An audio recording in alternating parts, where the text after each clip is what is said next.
Good day guys, we are the group 5 with the topic of Saylor and Alexander model. For the introduction, will be presented by Sir Joseph Tiburcio. For the step of Saylor and Alexander model by Ma'am Cherry Ann Pagtakunan and Ma'am Maika Lambating. And for the curriculum development process will be presented by Sir Roberto Gomez Jr. and Sir Ian J. Flores. Good day guys, I'm Joseph Tiburcio, and for the introduction of Saylor and Alexander model, let's start to identify the two people here in the Alexander and Saylor model. First, we have a John Galen Saylor.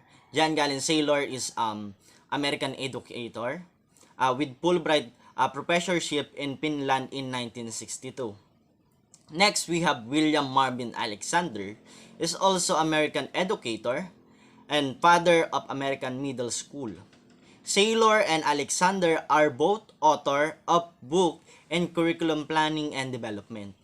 They are co-authored with a book entitled Curriculum Planning for Better Teaching. For the continuation, I will giving the discussion for Ma'am Cherry Ann Pagtakunan. Good day to everyone. I'm Charaan Alpagtakunan. Here is the continuation of our discussion. The topic is goals, objectives, and domain, and the curriculum designing. So what is the goals, objectives, and domain?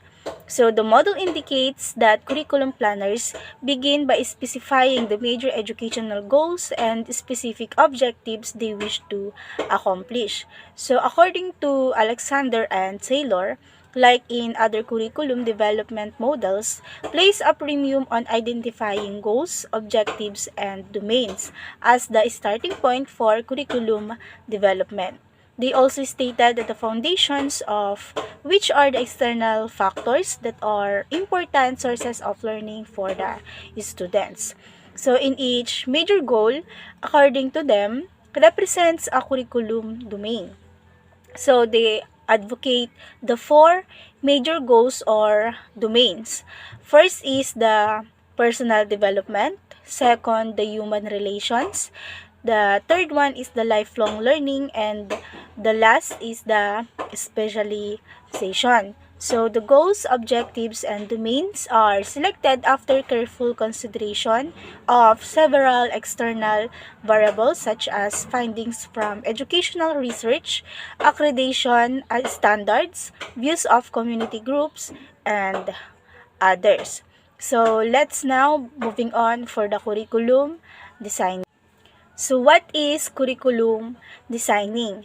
Once the goals, objectives, and domains have been established, planners move into the process of designing curriculum. So in designing curriculum is a vital decision as to how the essential elements will be properly arranged is given through analysis. So here is the decision is made on the appropriate learning opportunities for each domain and how and when these opportunities will be provided.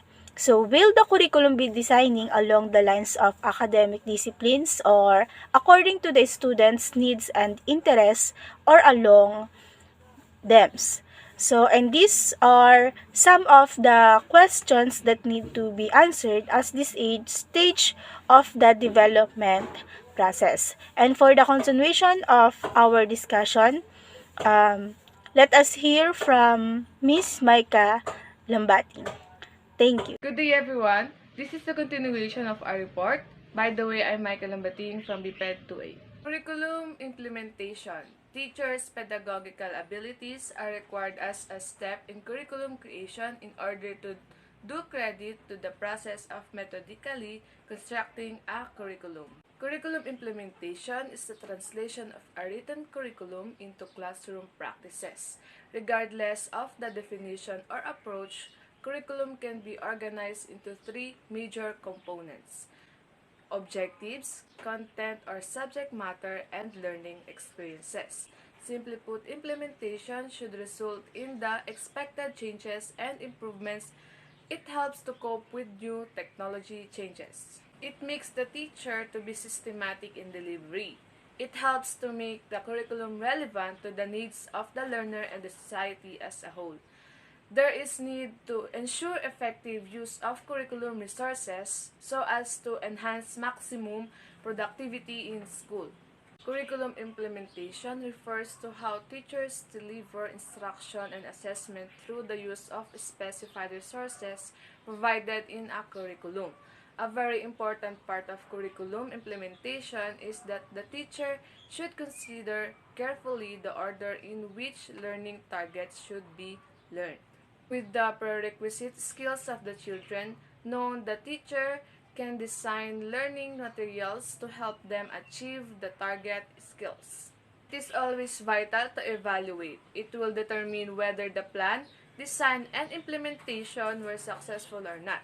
Curriculum evaluation aims to examine the impact of implemented curriculum on student achievement so that the official curriculum can be revised if necessary and to review teaching and learning processes in the classroom.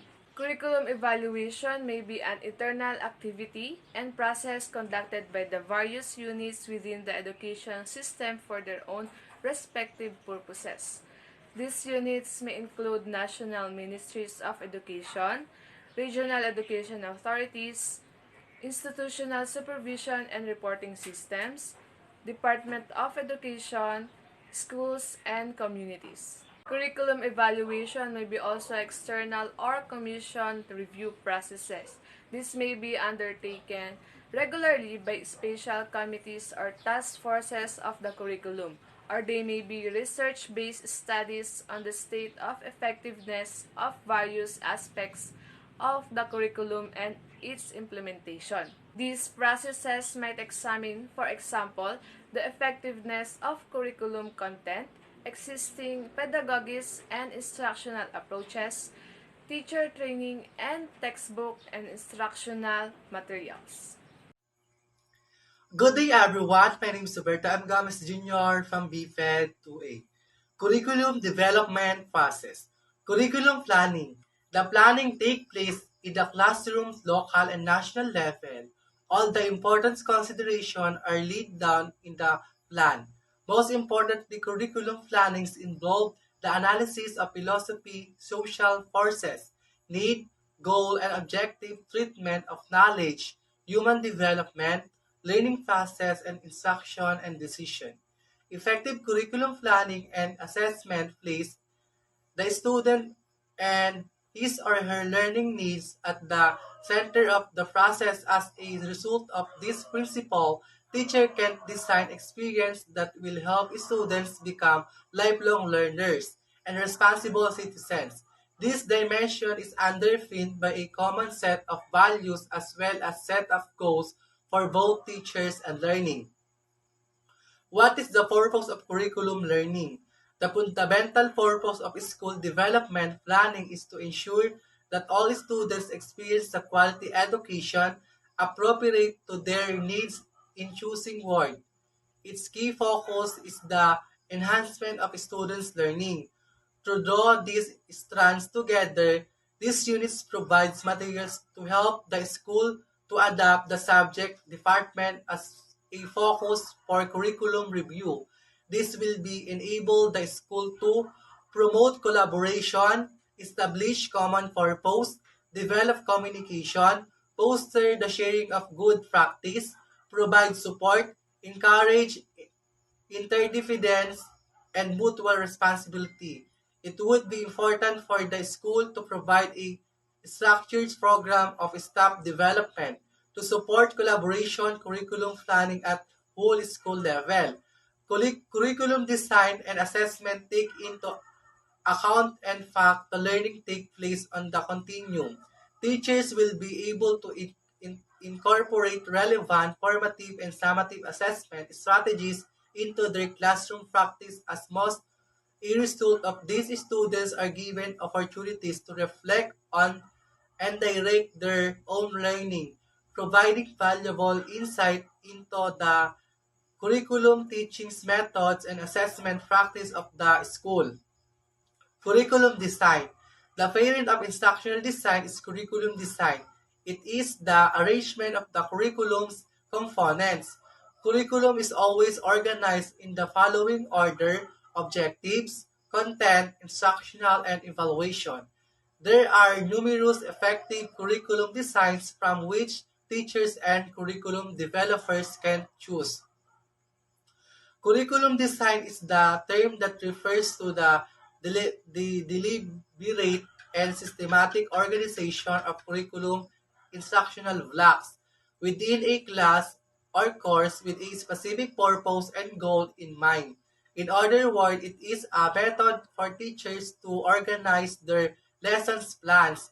The process of developing curriculums involves identifying what will be done, who will be responsible for it, and what schedule will be followed. Number 3. Curriculum implementing. Curriculum implementation is the act of putting the written plan and conceptualized design of the curriculum into action through the use of the teacher's pedagogical expertise and creativity.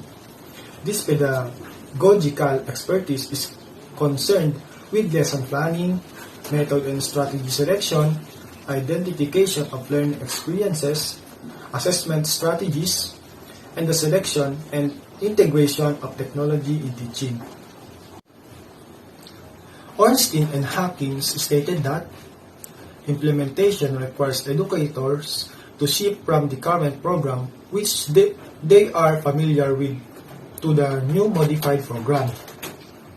Implementation involves changes in the knowledge, action, and attitudes of people. Implementation can be seen as a process of professional development and growth involving ongoing interactions, feedback, and assistance. Implementation is a process of clarification whereby individuals and groups come to understand and practice a change in attitudes and behaviors, often involving using new resources. Implementing involves change which requires effort and will produce a certain amount of anxiety.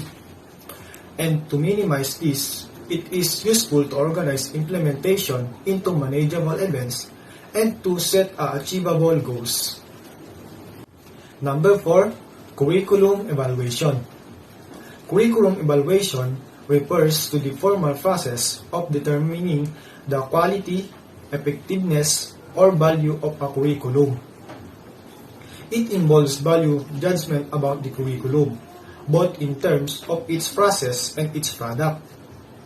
Evaluating the curriculum also involves the process of deleting, obtaining, and providing information for judging decisions and alternatives, including value judgment to a set of experiences selected for educational purposes.